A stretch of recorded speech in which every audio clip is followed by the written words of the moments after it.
Shalom, jemaat yang diberkati oleh Tuhan. Ketakutan adalah bagian yang tidak dapat dipisahkan dari hidup manusia.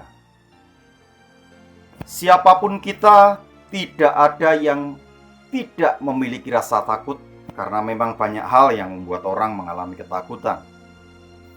Abram baru saja dengan gagah mengalahkan Kedorlaomer dan 3 orang raja yang bersekutu dengan dia mengalahkan Sodom dan Gomora serta 5 raja lainnya.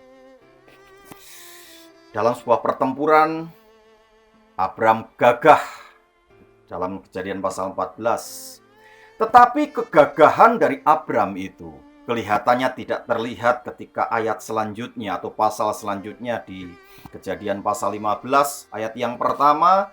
Kemudian datanglah firman Tuhan kepada Abram dalam suatu penglihatan. Janganlah takut Abram, akulah perisaimu, upahmu akan sangat besar. Ayat ini merupakan ayat pertama perkataan jangan takut dalam Alkitab, yang selanjutnya ayat-ayat jangan takut akan saya kumpas dalam channel Agus Sunario. Paling tidak, ada 2 alasan kenapa Allah berfirman seperti ini dalam kondisi Abraham. Yang pertama, bisa saja Abram khawatir akan serangan balasan Kedorlaomer karena Abram cuma memiliki 318 pasukan. Bayangin dengan Kedorlaomer dengan 3 orang raja sekutunya. Meskipun mereka kalah dalam peperangan Kejadian pasal 14, tapi mereka masih memiliki rakyat yang tentu besar karena mereka terdiri dari 4 wilayah atau 4 kerajaan. Tetapi ketika itulah Allah berkata, jangan takut Abram, akulah perisaimu. Artinya bahwa kemenangan atas Kedorlaomer bukanlah kemenangan Abram semata, melainkan karena Allah yang menjadi perisai dari Abraham. Yang kedua yang mungkin lebih menggelisahkan Abram adalah karena pada saat itu Abram belum juga memiliki keturunan. Padahal semenjak usia 75 tahun Abram diberikan janji akan memiliki keturunan. Bahkan kemudian Abram berkata, Elieserlah yang akan menjadi pewarisku. Namun Allah dengan tegas menolak proposal Abram itu dengan mengatakan, keturunanmu dari Sarailah yang akan menjadi ahli warismu. Nah, Bapak Ibu yang saya kasih, kegelisahan Abraham tentu sangat beralasan. Abram rela meninggalkan tanah leluhurnya demi melakukan panggilan Allah ini. Namun sampai saat itu Abram belum menerima janji Allah. Mungkin kalau bicara masalah tanah, bisa saja Abram merasa memiliki tanah itu, tetapi seandainya dia tidak memiliki keturunan, bagaimana mungkin janji Allah bahwa tanah perjanjian adalah tanah miliknya turun-temurun itu bisa terjadi? Sekali lagi, takut adalah bagian manusiawi. Tetapi ketakutan yang berlebihan akan menghilangkan iman dan imun. Secara spiritual, ketakutan bisa menghilangkan iman kepada Allah. Ketakutan membuat pandangan kita keliru sehingga bayangan ketakutan sangat mungkin mengalahkan percaya kita kepada Tuhan.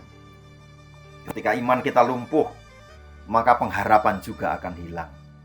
Bukankah ini yang terjadi dengan Saul? Saul dijanjikan menjadi raja dan kerajaannya kokoh, tetapi ketika dia berhadapan dengan orang Filistin dalam 1 Samuel pasal 13, dalam kondisi terjepit, rakyat meninggalkan dia. Samuel yang katanya mau datang dalam waktu 7 hari ternyata juga tidak hadir. Maka kemudian Saul mengambil sebuah keputusan untuk membakar korban yang seharusnya menjadi bagian dari imam. Itu yang membuat Saul mengalami kesalahan dan kemudian ditolak menjadi raja. Hal yang sama, ketakutan pernah membuat murid-murid Kristus kembali ke pekerjaannya semula. Sehingga ketika pengharapan akan kerajaan Mesias hilang bersama dengan kematian Kristus, maka mereka juga kehilangan pengharapan akan panggilan mereka. Ketakutan berlebihan tentu akan menurunkan imun, karena sebab ketika stres dan panik, tubuh akan melepaskan kortisol ke aliran darah, dan dalam kondisi seperti itu maka bisa menekan sistem imun pada tubuh dan membuat tubuh menjadi lebih rentan terhadap penyakit. Allah yang memanggil Abram, Allah juga yang memperlengkapi kita, memperlengkapi saudara. Allah memberikan tugas kepada kita masing-masing ketika kita dilahirkan ke dunia ini. Jika saat ini apa yang Anda lihat, Bapak Ibu lihat di sekeliling kita kelihatannya tidak memungkinkan dan tidak seperti yang kita harapkan, jangan takut. Bangkitkan iman saudara. Sebab orang-orang yang menanti-nantikan Tuhan mendapatkan kekuatan baru. Mereka seumpama Raja Wali yang naik terbang dengan kekuatan sayapnya. Mereka berlari dan tidak menjadi lesu. Mereka berjalan dan tidak menjadi lelah. Dalam masa sulit yang mungkin saja Bapak dan Ibu hadapi hari ini, percayalah bahwa Allah atau bahwa apa yang tidak pernah dilihat oleh mata, yang tidak pernah didengar oleh telinga, dan yang tidak pernah timbul dalam hati manusia, semua disediakan oleh Allah untuk orang-orang yang mengasihi Dia.